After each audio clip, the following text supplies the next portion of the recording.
Concussions were once an unspoken and misunderstood problem. Today, more than 4,000 former NFL players have filed a lawsuit against the league. They contend the NFL, which makes $9.5 billion a year, new hits to the head could lead to long-term brain damage, but chose not to disclose that information. Meanwhile, new rules are being instituted to minimize future injuries. For example, a player can no longer lead with his helmet or hit a defenseless opponent. For more, we're going to New Orleans, just outside the Super Bowl, to speak with the author of the book on which that film was based. His name is Chris Nowinski, author of Head Games, Football's Concussion Crisis. Chris is a former professional wrestler who's become a leading expert on sports-related head injuries, also former football player at Harvard University. He co-founded the Sports Legacy Institute, now co-director of the Center for Study of Traumatic Encephalopathy at Boston University School of Medicine, which maintains ex-athletes' brain bank to study the effects of concussions. Chris Nowinski, welcome to Democracy Now! You're at the Super Bowl, and you're there to highlight something that is just really beginning to be talked about as many players bring suit against the National Football League. Can you talk about brain injuries? Can you talk about what it means to have a concussion, what people are probably going to watch a lot of on Sunday? Sure. Yeah, I mean, I found out the same experience as Rodney Harrison. I didn't know I was getting concussions my entire career until it was too late. When I was on the field, whether playing football or wrestling, I'd get hit in the head and I would black out. I'd forget what I was doing. The sky would go orange and I would just try to tough it off. And what we've learned through our research at Boston University is that over time that can trigger a degenerative brain disease that will eventually, take away your memory, your ability to put together sentences like right today. But in our last study we published in December, 34 or 35 former professional football players had this disease, 9 of 9 former college players, and even 6 high school players. So we're really concerned about the football, the last few generations of football players. Now, the league has said for a long time, the players can say if they get hurt, they don't want to go back in, that it's their responsibility to say they're injured.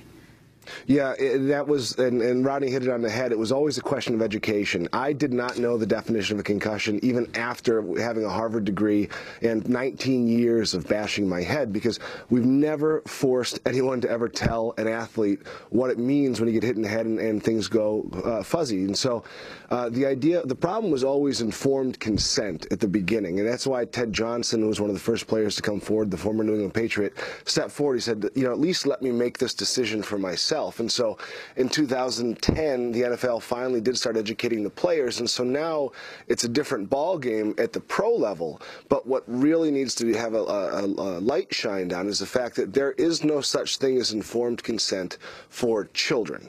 And 95% of the people playing football in this country are under the age of consent. They're under 18, and that's where we really should be focusing. Well, let's talk about that for a minute. I bet there are a lot of moms and dads and kids who are listening right now. What about a family whose kid is just really good in football and in high school? Maybe they're even being headhunted right now for the big leagues. What do you say?